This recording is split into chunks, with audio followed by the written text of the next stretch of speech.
Welcome back, everyone, to episode 40 of the Minot Business Podcast presented by Bennett Creative Media. I am your host, Easton Bennett, and on the show today we have Sara Neshem. Sara, how is it going?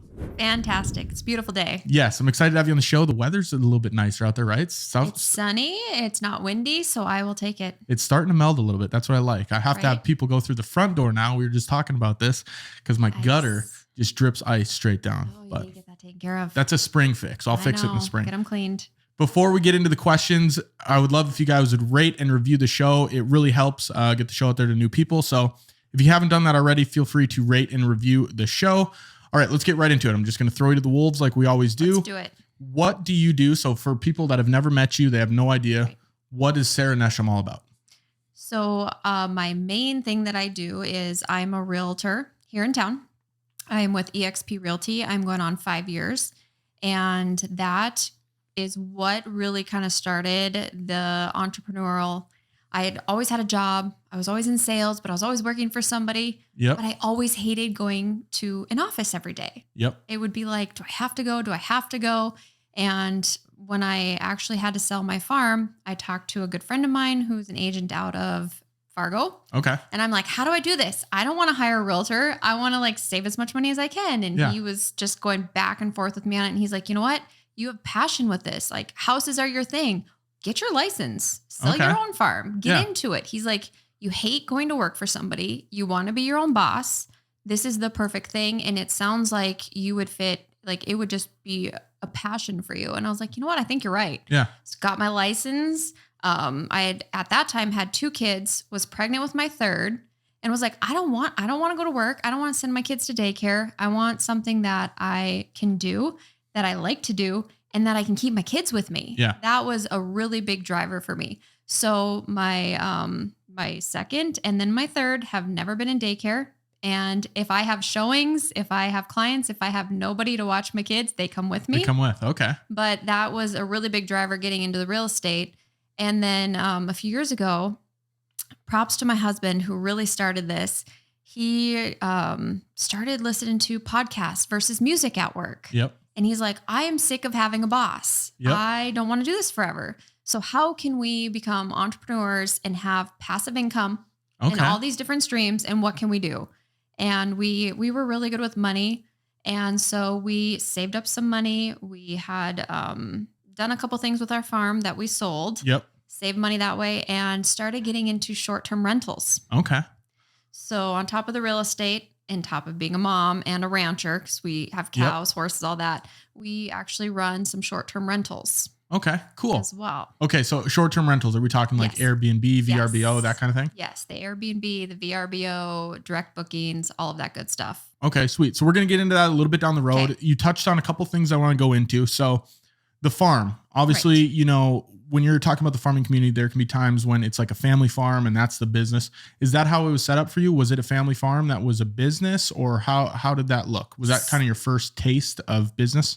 Well, I actually grew up. So both my husband and I grew up on ranches. His ranch is cattle. Mine was horses. So very young, my mom and I started a horse breeding program. Okay. We traveled to Texas 2-3 times a year. We'd buy a couple studs. Then we bought mares. And we started raising horses. And at a very young age, I mean, I'm like 11. Yeah. People are calling me from all over the country. My mom be like, here, he wants to talk about this colt. Talk to him about this colt and get this colt sold. And for several years, I would be junior high, high school, talking to people all over the country about our horses and getting them sold, shipped out. I was showing horses. So I was traveling all over the country, showing horses as well. So like I said, I've always kind of been in sales. Yeah. And I knew I would be in sales some way or another. Went to school, got a marketing degree, and just kind of decided, well, where should we go? Okay. So yeah, I mean, it sounds like it was kind of bred into you from the beginning. It was. Okay. So it's funny because the last 2 weeks I've been on a few ranches and farms, and we've been doing a few video shoots, and I'm not super, I don't know that industry super well. So I've been learning a lot about it. So it's, very meta that you're here now talking about that. So, okay. So you started on the farm and you guys ended up selling it. What, kind of got you into the real estate world? Was it just that, figuring out maybe I have a passion for this, that person telling you that? For as far as being a realtor, my mom and I, we've always done DIY projects at home, renovated bathrooms. She bought a farmhouse. We knocked down walls, then we put it back together. So I've always kind of had that part of it. Yep. And then the sales background. So, I mean, I was that person, watching HGTV and I was just watching gonna all say, of those things. yeah. And I could do that. Like that, it was an interest to me to see the process, to find the houses, the design of houses. And so when I decided to go be a realtor and I started helping my brother, he was one of my first clients. I helped my brother and his wife buy their house. And my best friend, he bought an investment property. Okay. And that's really where I got going. I was like, dang, I get a high from this. I come home and I'm energized and this is fun. It wasn't like work where I'd come home and be like, I'm exhausted. I don't want to go to work. It was go back to the office tomorrow. Right. You have to go back. You have to talk to people. Prior to that, I had been in oil. So I was talking to people about, drilling and stuff I had zero interest in, but it was a paycheck. And here it was like, I get to look at different houses and get designs from my own house and help people find their homes. And it was very rewarding, and it still is. And then when it came to, okay, now how can we use this real estate knowledge into the next step? Okay. So let's take the knowledge I have of being a realtor. Let's take the knowledge my husband has about real estate investing and where we can get the most bang for our buck. And let's put them together and start this new journey of the investments. Okay. So how long after you started being a realtor did you dive into the real estate investing world? Was it shortly thereafter, or did it take a little bit of time? So we, our first kind of endeavor was we had found this rural piece of land, had been sitting vacant, and my husband drove by it every day for work. Okay. He's like, there's this random farmstead and nobody's doing anything with it. He found out who owned it. We called him up and we're like, hey, there's this, do you want to list this? It kind of turned into, do you want to list it? Yep. But my husband was like, maybe we should look at buying it. So we looked at the numbers and we like, man, if we put a little work into it, could we flip it? Yeah. And so we did. We made him an offer and he's like, yeah, I like that offer. We were actually able to pull cash out of his 401k. Okay. So we took money that we had been saving in the 401k and we were able to take that money and invest into this land, put a little work into it, turned it around, threw it on the market. Yeah. And then we made a little money. Okay. And then we're like, okay, well now we don't want to get hit on taxes. So now we need a 1031 this. Yep. So what can we do next? So then we found another piece of land that was not too far outside of Minot. And we're like, okay, we could buy this land. We could develop it, put it into a few different lots and sell them as hobby farms. Yeah. So we did that. Okay. So then did you just keep kind of 1031? So a 1031 exchange, for the people that don't know. Right.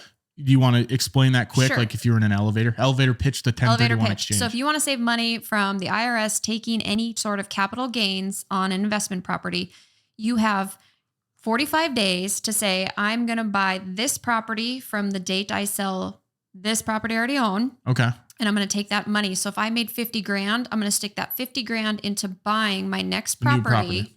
And then the IRS sees that as, okay, you really aren't getting that money as income because you're turning around and you're buying something that's like a like-minded thing. So 45 days, then do you typically have to have a property lined up, or do you sell it and then you're like, shit, we got to find something in 45 days? We got to find something in 45 days. Okay. And you get a list. You can name 10 properties. Mm-hmm. So as long as within 45 days, you tell the title company or you tell the person that you're working with, a lawyer, whomever, you have it on paper that I have this list of properties I want to buy. One of them.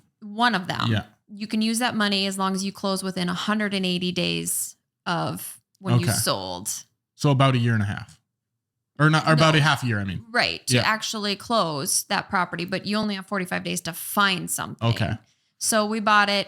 We developed it. Our plan was to break it up into a bunch of little 2-acre lots and make it, like what everybody's doing around here, until the city came in and they were like, oh, you're part of the 2-mile extra, whatever they call it, of Minot. You have to play by our rules now, which means you have to have cul-de-sacs, certain 90 feet across, and roads certain sizes, and you have to do all these things for fire trucks. And we're like, so it made it more like a city than it did a rural piece of land. And so we're like, well, there goes any margin. Yeah. So we broke it up into they were egg lots that we could sell. And right away we had, somebody reach out. They want to do a contract for deeds. So we're like, perfect. We're not getting hit with IRS. We're getting some money. The other ones we listed and we kept one for ourselves. Okay. And then we took that money we got, put it into our little fund to say, okay, what can we buy next? Because it was a contract for deed. So there's no 1031 because it wasn't a huge chunk of money. Yeah. It was just small change. Mm-hmm.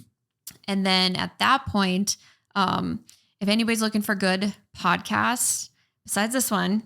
Yeah, this one's the best one ever. This one's the best one. Yeah. But if you're looking to like get into something like this, because I've been trying to get my friends, my family, because real estate, we all know if you're looking to have assets, have equity, passive income, real estate is your best investment out there. Yeah. And bigger pockets. Okay. Yeah. I actually listen to bigger podcasts. Okay. Yeah. So my husband. But I listen to a shit ton of podcasts. So. Right. Of course. My husband he works in the oil. He used to listen to music every day. Mm-hmm. And then finally he decided I'm going to start listening to something worthwhile. Started listening to Bigger Pockets. And there was an episode with Avery and Luke Carl out of Nashville talking about short-term rentals. Okay. And how they are just a phenomenal cash on cash return or your return on investment. Short-term rentals is where it's at. Yeah.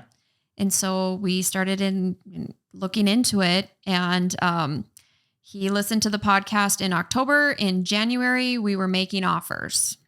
Look at that. And that's the one thing I like about podcasts. So, you can listen to as much Rage Against the Machine as you want, but eventually if you start listening to podcasts, you start to learn something, even if it is passive or in the background.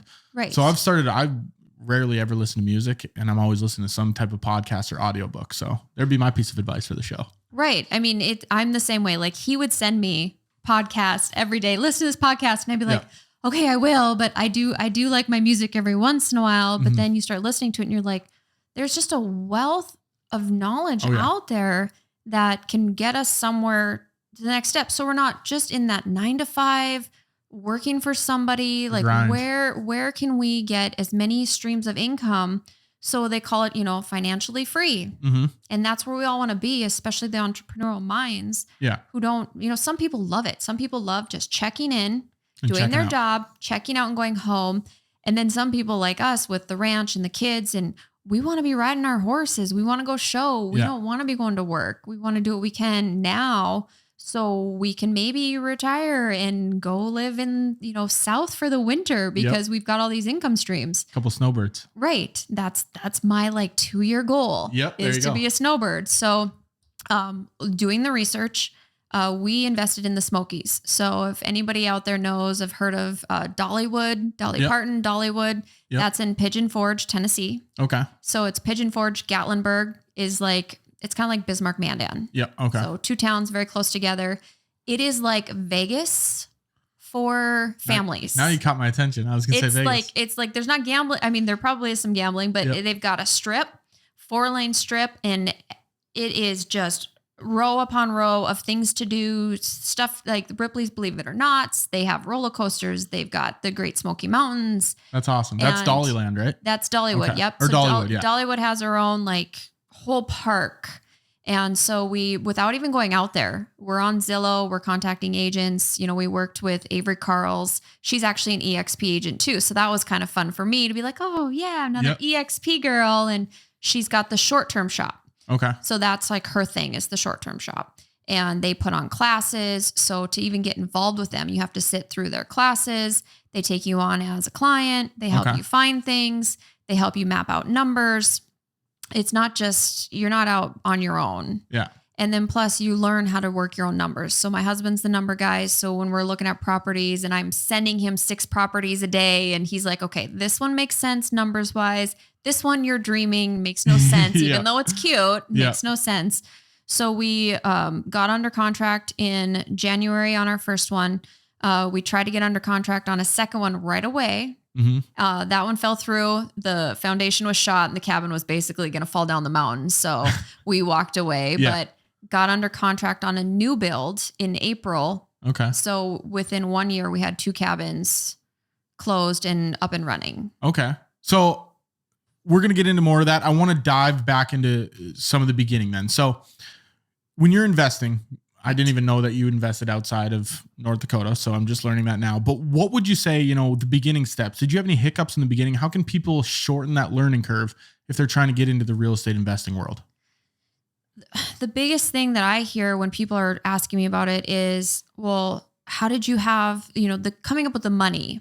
and the down payment and finding the financing, because we think that, okay, if we're investing out of state, how do we find lenders that are out of state, and how do you get your finances together for it? And there are different programs.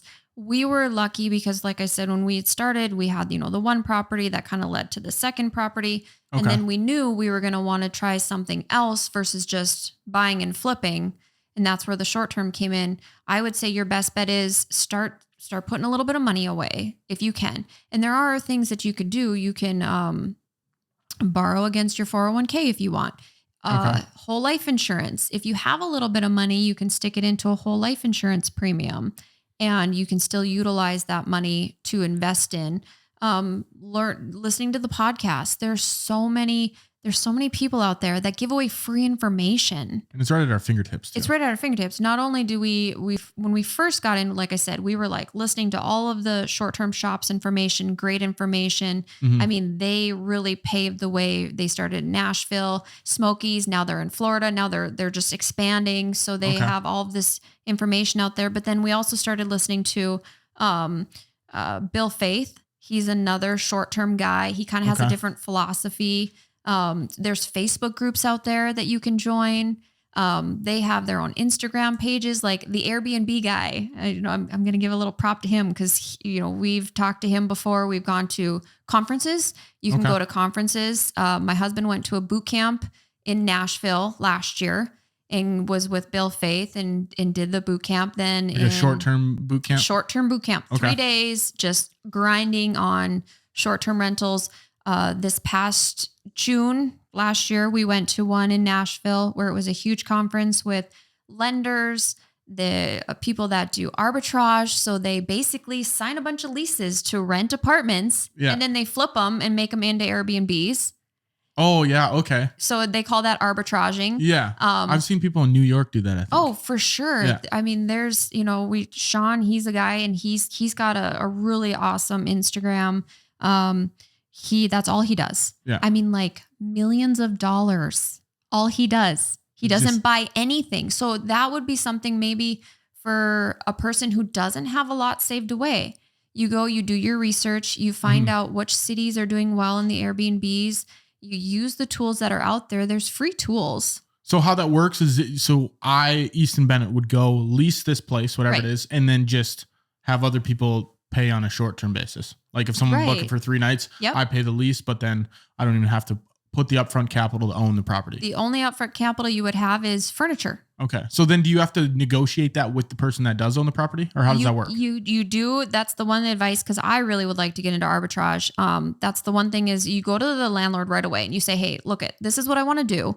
Your lease is $2,000 a month for this apartment in Dallas. Yep. I am going to furnish it. And I'm going to take care of everything. So, I mean, like, I'm going to be an upstanding, if something gets broken, I'm going to take care of it type situation. And I'm going to rent it out Airbnb. Are you cool with that? And if they're cool with that, you sign the lease. So if you're paying $2,000 a month, but you are in turn getting $4,000 a month in short-term rentals, you're making that difference.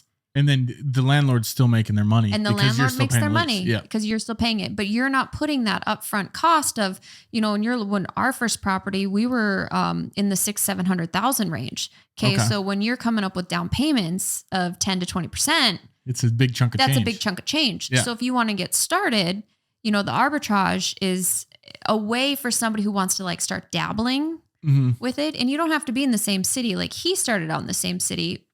Now he has leases all over the country, and he just goes, leases them, and he just runs them, because you don't have to be in the city that you have these in. Yeah. Because we property manage ours ourselves. We don't have a company. Okay. And we property manage from here to Tennessee. Okay. And how is that learning curve, or not learning curve, but how is it, property managing from this far away? It's good. The biggest thing is if you have stuff that has to get done. So you have to find a crew that is there for you. So if you call them at 10 o'clock at night because a guest needs something, you need to have a reliable cleaning crew, handyman, contractor. Yep. Because you can't fly out there. You can't fly out there. Yeah. We had a guest who 10 o'clock at night, the sink won't drain. And we're like, okay, we're not really sure what's going on. Yeah. Let us call our cleaner, who also is like, they're a couple. So they clean, but he's also kind of a handyman. So we're like, we'll call him. We're like, hey, we're sorry. It's 10 o'clock at night, but the sink's not draining. They're upset. Can you get over there and see what's going on? They're a 30-minute drive from our cabin. They get there. He goes in and they had the stopper in. They had the drain stopper in. That's why the sink wouldn't drain. So you need a crew that no matter what the circumstances are, they're going to take care of it as best they can to make sure your guests are happy. Cause that 5-star rating, it makes or breaks you. Yeah. So you have to be available, communication all the time, have a cleaning crew all the time ready for you. I suppose when you're doing, so if I was to go book an Airbnb, the only ones that ever pop up are really 5-star properties. Right. So if it's not a 5-star property, yeah, I suppose that's when it can get a little bit hairy. Right. Because the way that the algorithms are, people are searching, they want good deals and then they want good places that have good reviews because they know they're going to be taken care of. They're on vacation. They don't want to deal with things. So they want to make sure that property is going to give them everything they want and a really great experience. So if you don't have a cleaning crew that is leaving, the house or the cabin or whatever it is that you're renting out, it has to be in really good shape, like hotel clean, fancy, the soaps, the welcome packages that we have. It all has to be there when they get there, because if you start a bad experience from the minute they walk in, then the rest is downhill. Yeah. Well, it's all about first impressions too. It really is. So I want to talk about, you mentioned, 401k and whole life. For people that might not have the capital or they're looking of where to find it, what would you say about your experience? I know you mentioned your husband. Did he borrow against his 401k or take out of his 401k? Yes. So we borrowed. So 401ks, you basically, however much you have in there, you take that out. And that's why we're not a huge fan of 401ks, because so if you have 75,000 in your 401k that you've built over the past however many years, you want to pull 50 out. Well, now you only have 25 left. That's building. Yeah. That's getting the value for the 401k. Whereas a whole life insurance policy, you put in 75,000, you can borrow 75,000 and they don't deduct that. Okay. So you borrow against it. You borrow against it. Whereas the 401k, you take it directly out. You take it out. Okay. You still have to pay it back, but you're not gaining anything. Where the whole life, you're still gaining that because they don't take it out. Okay. That makes sense. Yeah. So the 75,000, you're still earning compound interest on top of that instead of just the 25. Right. So what was your mental state when you decided, was it a risk where you're like, hey, we're taking this out of our retirement account? How would you, tell people, how do they get over that risk? You have to be that I'm kind of a risk taker. Oh yeah. I'm more of a, let's try it. Yeah. Because if we don't try it, we'll never know. And when you are purchasing these places, it's going on your name. So it's your debt to income. It's on your credit. It is a risk. When we bought the first one, we actually did that one in investment loan because I had done that under my name. So the second one we did was under my husband's name. And the nice thing about financing is, say you do have a little bit of money put away, you can actually buy a second home that it's technically a second home. So you can get a second home loan, which is only 10% down. Oh, and I think that's the one thing that people always think, because the first home you buy, you can get, all these different loans, FHA or whatever it is, where you can get 3% down. Right. And then when someone goes to buy a rental property, they're like, well, how do I come up with 20%? Right. So if you can't buy more than one within so close. So that's why we had to do one investment, one with the 10% down, because you have to stay so far away. Because otherwise banks are like, are you really going to have 2 second homes within 5 miles of each other? That doesn't really make sense. The investment loan is really nice because you have 15% you have to put down, but they look at what your place's projected income is going to do to help you qualify. Okay. So when I had bought it, I had actually only had like 2 years of real estate under my belt. So my 1099 was minimal. Yeah. I wasn't making a boatload of money, but they were able to take that cabin and say, well, this cabin's projected to do this amount of money in the next year. We're going to add that projected income to your income. So if you say I'm going to rent this out for $5,000 a month, they just add that $60,000 on for the year onto your income. Okay. So it looks like you're making your income plus that income. So that's how I got qualified on that. Okay. And the interest rates were still pretty good. We were pretty close. But the second home loan is really a great program because you can buy several different places and you can do, one a year. So the goal is to keep expanding and going into these different markets and either using, the investment loan or the second home loan. Yeah. It's just, it depends on your DTI. Oh, well, that's kind of nice to know because obviously I want to get into the real estate investing world one day. And it's nice to know that it is out there. Before I ask you any more questions, we're going to hear from our sponsor, Midco. There's no time for downtime in our fast-paced business world. So why settle for anything less than ultra smooth, ultra reliable business technology backed by a team of dedicated industry professionals? Midco Business Services are here to work around the clock with built-in redundancy to provide the ultimate peace of mind while you run your business. Start with a free consultation to explore our adjustable service plans at midco.com/business. I've been a Midco user ever since I started my business, ever since I bought my house. Been working, sending files to the cloud every single day. And honestly, the super fast Wi-Fi that I have and the other services they have are awesome. So if you guys are looking to check that out, go to midco.com/business. All right, let's get back into the questions, Sara, here. So one thing I'm curious about is, I assume your day-to-day activities vary depending on the day. How do you stay productive? Do you have productivity hacks that you try to do, or how do you, go about your day-to-day basis? Interesting question, because I am mom of 3 and we got the ranch. So chores, whatnot, plus the real estate, just my real estate. And luckily, so what I would suggest is you're going to get into real estate investing yourself, right? And so it's not like once you get your Airbnb and your Vrbo up and running, you can just leave it alone. You have to be in there 2-3 times a week. You have to be checking pricing. You have to be checking supplies. So for me, it's a little bit easier on that front because my husband takes care of the guest side of things. He does the pricing side of things. I do the supplies, making sure that we're stocked. Okay. So on that front, we kind of have that partnership because I can't handle the guests, to be honest. I am not that person. I don't like dealing with people who should know better. Yep. We had 2 separate guests put charcoal in our gas grill. Oh, when you should just know. You should just know. And we have very, very penciled out messages. We have a propane grill, this and that. So, he'll just text me, be like, yeah, we need another grill, or we need this because the guest broke it. I suppose you have to go with the customer's always right mentality when it comes to short-term rentals. Depending on what it is. So the golden rule of thumb is if it's less than $1,000, you have to eat it. It's not worth trying to fight with Airbnb, trying to fight with the guest. Plus you have your reviews. There's all these things that you have to do things on timing to make sure they can't retaliate and give you a bad review. Okay. So day to day, he's the one who's checking on the pricing, making sure, calendars are up to date. I'm the one who's checking in with, we have monthly the bug guys who go out and do the extermination for bugs in the cabin. So I'm on the calendar for that. So it's, I get calendar updates. Okay. Send the bug guys the calendar for the month so they know when we have guests coming in or not. Okay. And then the real estate comes first for me. So I have to check everything with my clients because that is my main source of right now income. So that comes first. And then I don't have enough time. I am getting into another endeavor here. So that's been taking up quite a bit of my time.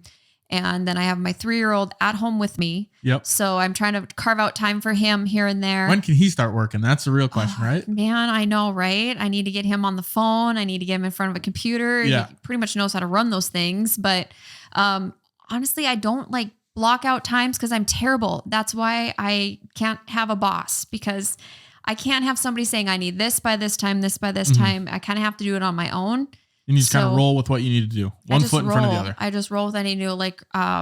If I'm quiet in the real estate world here, then I can focus time on the other stuff I have going on and vice versa. So it kind of is, what's the priority today? What tasks do I need to have done today? If I have a closing coming up, I need to have all of my documents in, make sure my buyers and sellers are taken care of. And then I can turn around and take care of the other stuff that's going on. Okay. If it's quiet in my real estate world, I don't have a closing for a few weeks and everything's just kind of chill, then I can focus on the other endeavors. The investing side. Okay. So you mentioned the pricing and that your husband takes care of a lot of it. How do you go about short-term rental pricing on Airbnb and VRBO and the others? Is there, how did you guys figure that out? What to price your cabin at, how to stay competitive in the market, that kind of thing? So there are some tools out there. It's really nice. So you have automated messaging services that run your calendar. They also have apps that check in with your cleaners, and then they partner with, we use Price Labs. Okay. So it is, you go in, you put where your cabin is, and they will adjust your pricing for you. You can set a minimum, but there's all these tools out there, even when you're looking. So for you, if you're going to be looking at investment, places, there's a few free websites you can go to. You're on Zillow, you're looking at the market. So say you want to buy a place in Minnesota, right? You want to buy a lake cabin in Minnesota. And you go to these, there's Air DNA, and then there's something called Rabu. Okay. You type in the property that's for sale on Zillow. They'll pull up if there's any competitors, what their competitors' nightly rates are, the occupancy rate. They have all of those types of things. So then you can plug in the numbers and say, does this make sense? Yeah. Because you have a certain return on investment percentage you want to get. So you plug the numbers in. Does it make sense to even look into it? Instead of, making your own spreadsheet and trying to figure it out on your own. Okay. Right. No, there's enough tools out there. It's not worth it. And then you can get into the groups like we've gotten into where we have a paid kind of program where we get top, if something's coming out, they're going to send it to us first and say, hey, we've done the research on this. Here's a property that might interest you. Okay. Cool. So there are paid subscriptions that you can get into that kind of puts you a level up. So the good properties don't go flying under the radar. Right. Okay. Right. So do you guys do any long-term rentals then or just short-term? Not yet. Okay. The long-term rentals, the short-term is it's kind of like we know it. So that's kind of what we must stick with. The long-term rentals, we've heard good things and bad things about. Mm-hmm. I think it would be a good idea for us to get into long-term. We've looked at a few properties here in Minot, just to kind of keep things close. But then when we're looking at the numbers, we're like, it just makes more sense to do short-term. And maybe that would change with, the way the economy is going. If people aren't traveling as much, as we're seeing, a huge decline in it. But people after COVID, especially, they want to go out, they want to travel, they want to do these family vacations.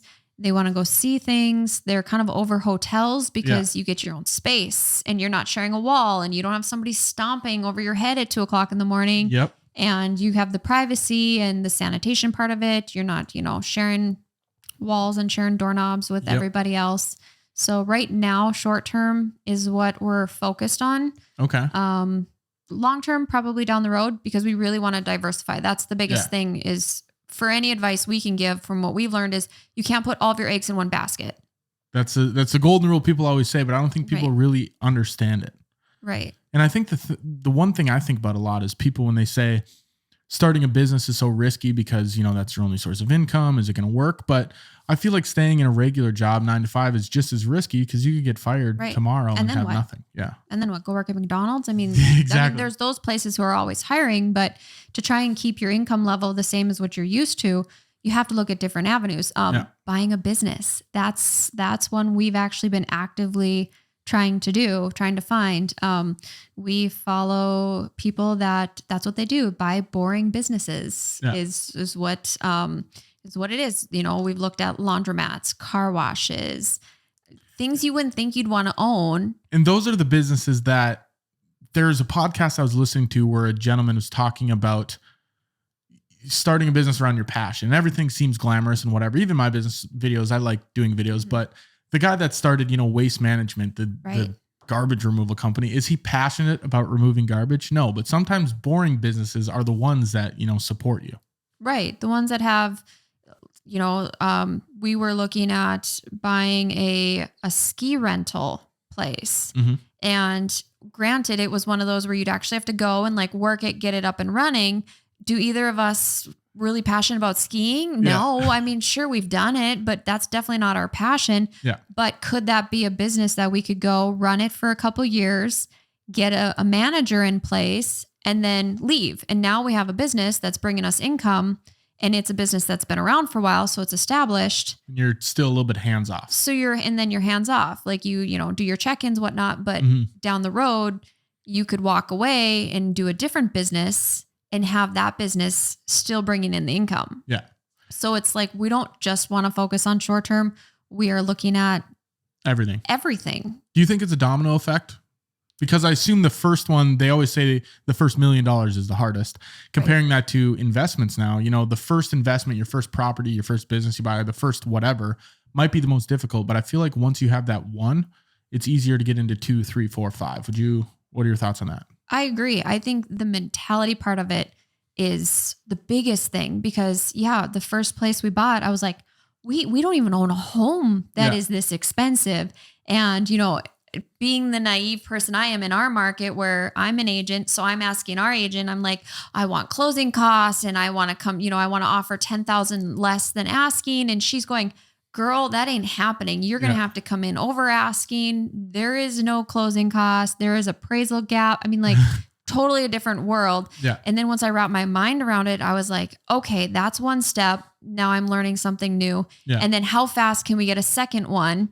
Okay, now how fast can we get into a new market? Like my goal was I want 2 doors a year because it's all about how many doors you have. Okay. Yeah. So that's the scaling. How many doors can you get in 1 year? Mm-hmm. So at the time when everything was golden, rates were great. I mean, the market was insane, but short-term rentals were insane. So it was like 2 a year. We're going to get 2 a year for however many years until we get so many doors. Yep. And then you can quit your job. We can snowbird out. We can set up our kids because this is something that we can just keep growing for them. Mm-hmm. And then the market did what the market did. Yep. So it changed from 2 doors to, are we even going to get 1 door this year? Yeah. Because everywhere it's just the money is not making a ton of sense. Yeah. So that's why it's okay. Maybe not short-term rentals unless it's a great deal, but where else can we look? So what do you think about the short-term market as far as moving in the future goes? Because I think I was reading an article around the Super Bowl time where there was a bunch of short-term rentals they were putting on the market in Arizona where the Super Bowl was at, and a bunch of them were being left unfilled. But I think it's because people were buying a bunch of houses 3-4 months prior to the Super Bowl just because they knew the Super Bowl was going to be there. How do you see the future of the short-term rental market? I still see it staying, good enough that people should really look into it. I mean, we're not slowing down. Yes, the numbers have changed. So now when you're looking at a deal, there are still areas like Arizona that the house, they're still overpriced for what you're going to turn around and get, because you can't just look at, it was great 2 years ago during COVID, and then everybody was able to go travel and they were, spending money because of all of the checks that we were getting. So we have to look at the longevity of it. Are people still going to travel? Heck yes. I mean, even if the economy is doing what the economy is doing, people still want to travel. Traveling will never go away. It'll never go away because before COVID, before all the checks were coming in, people had all that, dispensable income. Yeah. Everybody was rich. We're getting all these checks. So let's go do something with it.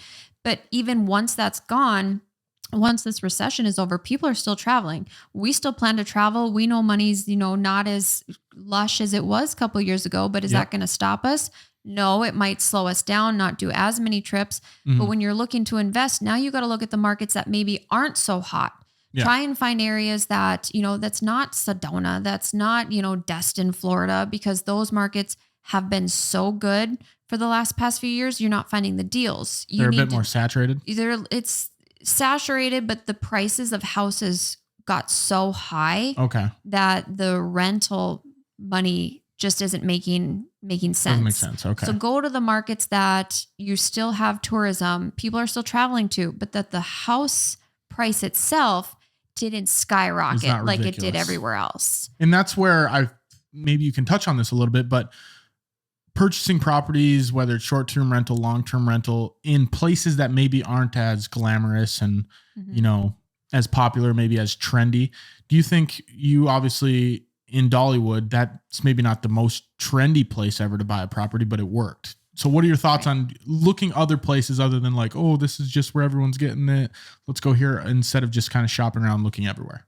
Well, it's funny because when we first started, we'd never heard of Pigeon Forge or Gatlinburg, Tennessee. I was say Pigeon Forge. That's the first time I'm hearing it today. I've heard of Gatlinburg. But. Right. I mean, like the Great Smoky Mountains, I would have never known where the Great Smoky Mountains were had you been like 2 years ago saying, oh yeah, we're going to go invest here. I'm like, where? Yeah. But it's a place where the biggest thing is you have to find the markets that tourism really is the focus of the area.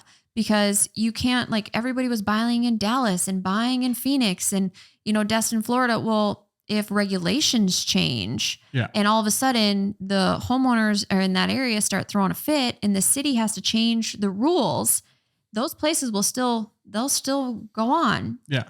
There's still people that need to rent, but the short-term rental might change. Whereas the Smokies, it is all destination. 75% probably plus of the income of that area is tourism. Because I was going to say, Dallas, like, what do you... Right. What do you do in Dallas? But I went there last year, but I went to an NBA game. Right. But you can for get that some anywhere. reason, it was a hot destination for short-term rentals for people to buy, in which the prices were jacked up. Yep. So people are buying really high. And now all of a sudden we've had a slowdown of people going there. Now their occupancy isn't so high. So now their numbers are getting a little sketchy. Whereas the Smokies, there might be a little bit of a decrease in traffic, but it is a destination, like tourism destination. People are going there specifically to go there to see stuff. Yeah. To be the tourist, to do the fun stuff, that's all it is. So it's a safer market because we know that they're not going to up and be like, oh, hey, because of the amount of short-term rentals here, we're going to change our rules and regulations. And now you cannot have short-term rentals. So the city just does that then? The city can do that.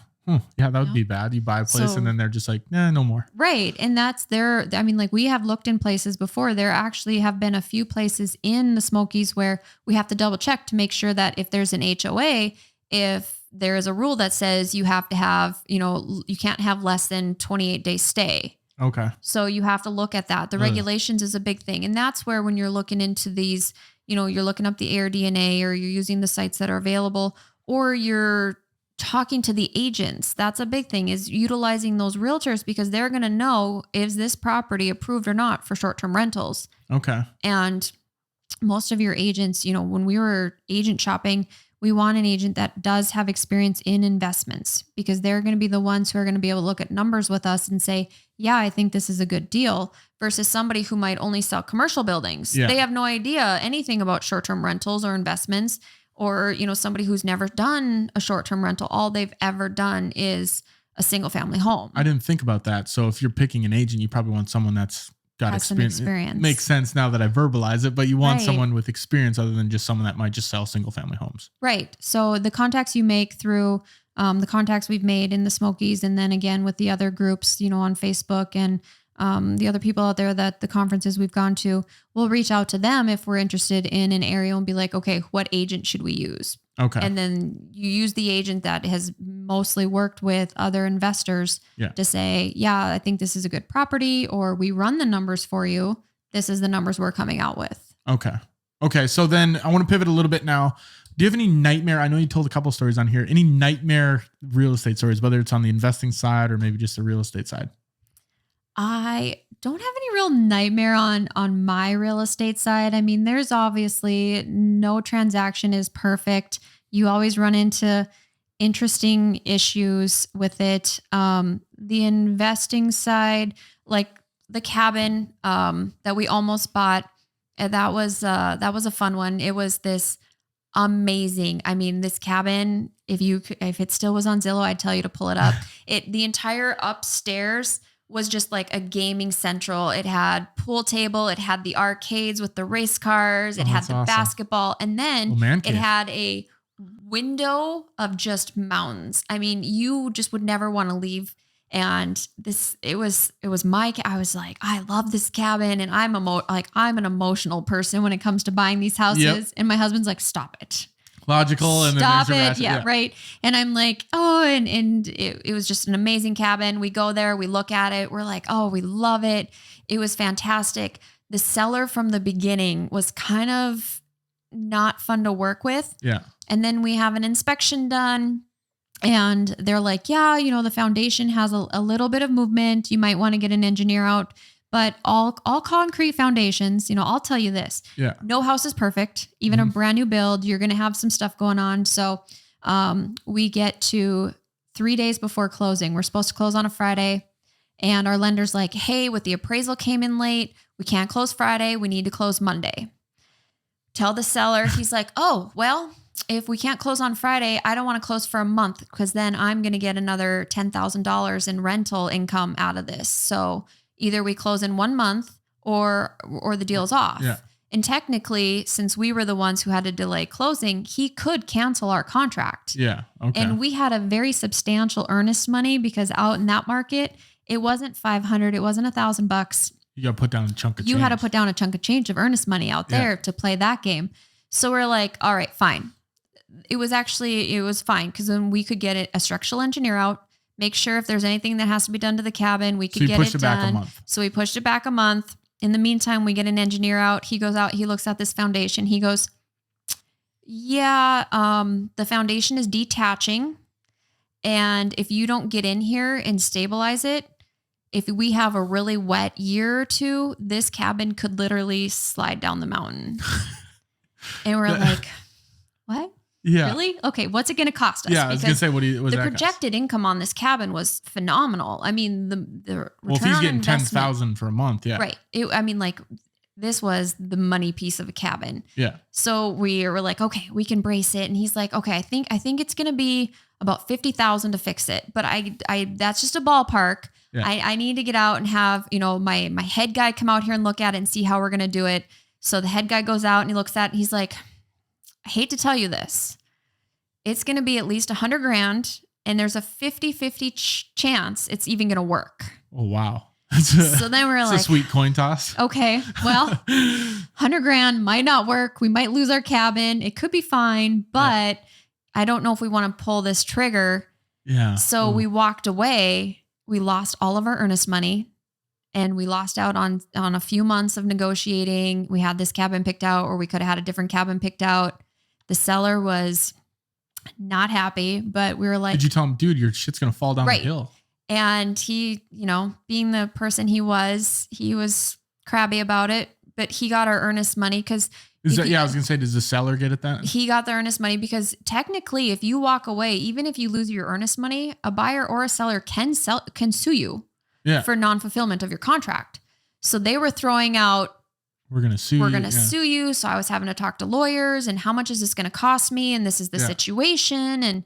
And we threw out, keep the earnest money, but we're pulling all liability, and he agreed to it because he got the extra $10,000 in income. He got our almost $10,000 in earnest money. And then we had to start over. So, and that was like, that hurt my heart because it was so sweet. That game, we were showing our kids, like, we're going to come here and check out our cabin. And I already had all of my, design plans for it. And so that was a painful one. Yeah. We've had a few where, we've made offers, we've lost out on, offers, which were disappointing. That will happen. That's where I had to learn to take the emotional side out of it and be like, okay, I cannot get attached. I cannot start envisioning these cabins until we are there at the closing. It's ours because going there was you never know what's going to happen. Thought process. Right. Okay. So let's talk about your new business endeavor now. Is that something you can share with the audience? Sure. You go and do it as much as you want to. Right. No, and it's something that it's not brand new. I mean, it's been happening here for a few years now. Everybody, or a lot of people are trying to, sell items on Amazon. They're doing the Etsy thing. And so when the market here had taken a turn and interest rates jumped and, my activity slowed down a little bit, we're always looking for different passive ways of income. And my husband said, what are you going to do? You don't have these closings like you did in the past few years. So how else are we going to bring in some income to pay for all the fun things that we do? And I was like, oh, maybe I'll start doing freelance writing because I like to write, or maybe I'll start selling things on Amazon or Etsy, all these little items, t-shirts, whatever gadgets you do. And you see people doing it. It's all over Facebook. It's all over Instagram. I'll show you how you can make so much money selling items on Amazon. And so I started looking into that. And we follow somebody on Twitter, and he actually started a high ticket e-commerce store. Okay. So his philosophy is, why sell 50 items to make $100? Why not sell one item that makes you $400? Yeah. So we started doing a little research on that. I set up a call with him. He started a coaching program, and I am opening a online, like an e-commerce store for technically high ticket items, just because the price points are like closer to $1,000 or more. Yeah. Well, that's awesome. Congrats. Yes. So I've been working on that since the very beginning of January, and it's been a perfect time because it's been slower. Winter's always slower for us anyways. Yep. And I tell you, I am not tech savvy. Like, I thought I could run a computer until you have to build your own website. You're learning a lot. I'm learning so many things right now and hitting brick walls. And it's a world I did not know that I even wanted to dive into. But it's been fun because I mean, it's got to be exciting though. It's exciting, and you think, oh, super simple. I'll start a website, and then I'll magically have all these items on my website that I can sell, and it's just easy, and people will go there and buy my items, and it's so much harder than that, and it's so much more time consuming than that. And luckily, this program, this coaching program that I signed up with this guy, it's been an immense amount of information and support. And there's all these other people who are doing it too. So you can bounce like, hey, I'm running into this problem. Anybody else go through this? And then it's all very hush hush. Like, nobody tells you what their niches that they're doing. Nobody tells you the products, or, cause you don't just have a store of like everything. You have to do your market research. And you have to pick like an area. And like since his store is up and running and been doing phenomenal, he started his with like saunas, the massage chairs. So all of those items are like 5,000 plus. Yeah. But you don't need to sell a lot. You sell one of them a month. And right. And obviously profit margins are similar no matter your price point. Yeah. It's just, you can make, $300 to $500 an item versus $5 an item. Exactly. So you walk through, you have modules, you have coaching calls, you build your store, then you have to call suppliers, so you have to call brands. So it's the funnest part for me is, brands that we have purchased things from. I'm calling, talking to them, getting them on board to letting me sell their products on my site that you've bought already, that I have already. And, things that I do already that, relate to me. And so I am in the process right now. I'm at the ad stage. So I'm on Google Ads, and I'm learning how to create ads and get the ads out there to hopefully be like, my store is up and live. Granted, you could go there and try and buy something. I'm not sure what happened. We're not there yet. But the products are on there, and the site is up and running, and talking to other people about it who are kind of in the same place I am, where they might have a job or might have a passion that they're doing, but it might be slow. So here's another avenue where once you get up and running and maybe you do well for a year, then you can hire on. You can hire the VAs. You can hire the people to input your product for you. You can start another store and just kind of keep that ball rolling with more streams of income. It's like we said, the first one's always the hardest. It's funny because I see TikToks all the time of these people that are like, it's easy, make $5,000 a month by starting a drop shipping website. And then it's like, okay, I have a buddy that I talk to on a daily basis. He just started a company where he's selling luxury watch rolls and wallets. And he started that through kind of a lot of the stuff you're talking about. And he said, those TikToks you see, man, not even close to what they're saying. There's so much work that goes into it. I'd be interested to hear who where he got his ball rolling. Cause there's this one guy who I think was really, he was I don't know, one of the front ones to get going on the high ticket item and the luxury items. And so it's fun to see. It's fun to see it now, but now it's everywhere. Now everywhere I look, I'm seeing drop ship this, drop ship that. And it's like, it's not that easy. No. And it's the 1%. It's just like a professional athlete. If you're going to make $1 million doing drop shipping, but you're going to be one of the best people doing it, where there's so many people trying it. They do it for a couple of weeks and like, shit, this is hard. Yeah, this is hard. I'm not doing it anymore. But I'll have to connect you guys, and you guys kind of chat over that. Yeah, that'd be fun. A couple more questions here for you. What is something that you wish you knew when you started that you know now? Utilize the resources that are out there. You kind of go down one path, and you think this is the best path of information. And then you find out, well, there's other streams of information that maybe fit better for what your mentality is. So utilize all the information out there. I know podcasts can be overwhelming, where to get started. If investing is really, Bigger Pockets was a fantastic one. There's other ones out there, and there's other ones that they're doing.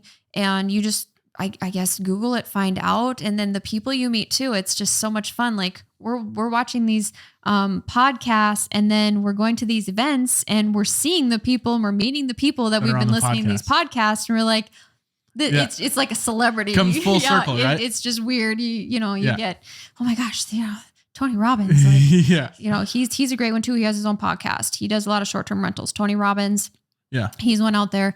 I'm plugging all these guys, but they have helped us. Like, it's amazing where these people who are making millions and millions of dollars, or not millions, but a lot of money off of this income idea, or this, short-term rental idea.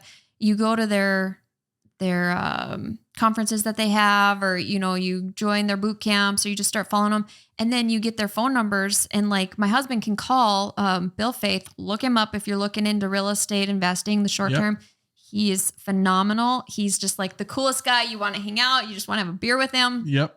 And my husband can call him and be like, Bill, there's this thing going on. Can you look at the numbers for me? And he's so real that he's like, yeah, I'll look at it for you. Which is awesome. Because you never think you're going to get into the market with the actual players that you're listening to and learning from. They're so big that they're going to be like, I don't have time for you. You've got one door. Like, who are you? But you make these connections with people. You can reach out and you can get the help from them. And then the other thing is, don't think small. Mm-hmm. So when we first started, we're looking at these cabins, and they were $600,000-700,000. And I was like, man, that's a lot of money to be buying something that's not our personal property. And then now I'll send something to my husband that's like $2-3 million. And, he's like, yeah, that's nice and all. And he's like, it's this price, we'd have to do that. And I'm like, but it's only $2 or $3 million. It's like so cheap. Yeah. And he'll be like, I'm glad that's where your mind is, because some people will look at, $1 million, $2 million on a property, and they'll be like, oh my gosh, that's so much money. And it's like, no, you got to think bigger than that. Yeah. Don't strap yourself down. And granted, if you're first starting out and you don't have the funds, sure, look for something that's, $100,000-200,000. Yeah. If the numbers make sense, find a little 1-bedroom or a studio. If it's in the right market, it can make you money. Oh yeah. It's just, you can't cap yourself. You got to find the right thing. And then by your 3rd, 4th, 5th property, you might be looking at the $2, $3, $4, $5 million properties. Right. Cool. All right. Last question I got for you. Ask everybody on the show. Mount Rushmore business advice. You get 4 pieces, just 4 bullet points. What would be your 4 pieces of business advice? Start putting away a little bit of money. If that means not going out to eat every day, not hitting up your Starbucks every day, put away a little bit of money, because you never know when you'll find a lower priced item. If you're looking to get into real estate, if you're doing a second home loan and you only need to save up 10 grand, you can add up 10 grand real fast in today's world of $9 beers and $15 McDonald's. Put it away, save it. Do your research. Don't jump into anything. Make sure the numbers make sense. That's probably the biggest thing, is calculate the numbers. And don't forget about the little things. You can't just look at purchase price and what the nightly rates are. You have to remember that there are taxes, that there are cleaning fees, that there's maintenance, all of those things. So do your research. Network. Don't be afraid to reach out to those people who you might be listening to the podcast of. I mean, we would have never thought that I would have the first podcast with Avery Carl, who is in the short-term world. She is like an icon. Yeah. We would never imagine having a phone conversation with her and having her help us find something. So don't be afraid to reach out to people. You don't know if you don't try. Right. And there might be times where I'll have a question. I'll think it's a really silly question, but it's information. If you're not learning, then how are you going to grow? Yeah. And finally, take the risk. I like that. Don't be scared to take the risk. Like, if you don't love where you are, and even if you love where you are, but you want to get further ahead, just take the risk. There's really no downsides. Take the smart risk. Yeah. Don't make a stupid risk, but even if things tank and the market's not great, as long as you can flip your property that you have or turn it into a long-term rental, just look at the numbers, make the contacts. And if your gut says, I like it, then do it. Why not? I like that one. And that's, I want more people, especially in this area, to start taking risks, start a business, try to find a property, start some new avenue of some activity of something. And just, kind of get out there and just try something. Life's too short. Sara, thank you very much for coming on the show. Where can people find you? Where can they get a hold of you, talk to you, that kind of thing? Pretty much anywhere. I am an open book. So if you have questions on buying a primary house for yourself, buying an investment property, I've helped people here buy investment properties for long-term rentals here in Minot. If you have questions on getting started in the Airbnb, we've started property managing Airbnbs as well. So say you want to buy a place, but you don't want to deal with this. I'm not going to say stupid guests. If you don't want to deal with those people and some guests, if you don't want to deal with that aspect, but you want the house and you want the passive income, we have started doing property management as far as the short-term rentals go. So we'll run the Airbnbs, we'll run the cleaners, we'll do all of that for you. All you have to do is bring us a property, we'll fit it, we'll design it, all of that. I'm on Facebook, Instagram, TikTok, all of that fun stuff. I kind of have my Realtor and More. So Realtor and More is basically where you can find me anywhere. But if anybody really wants to get a hold of me, I'm sure they could reach out to you and you could hook them up with my phone number. And I said, I'm an open book. I'd love to help everybody. I think we all have to we all have to just get out there and do something more than just sitting in one spot. Exactly. Awesome. Sara, thank you very much for coming on the show. We will leave all of those links and everything in the description below. If you can't find her there, feel free to reach out to the show and I will, I'll get you connected with Sara. Sara, thank you again for coming on. Yes, thanks for having me. That was episode 40 of the Minot Business Podcast. We will see you guys next week for episode 41.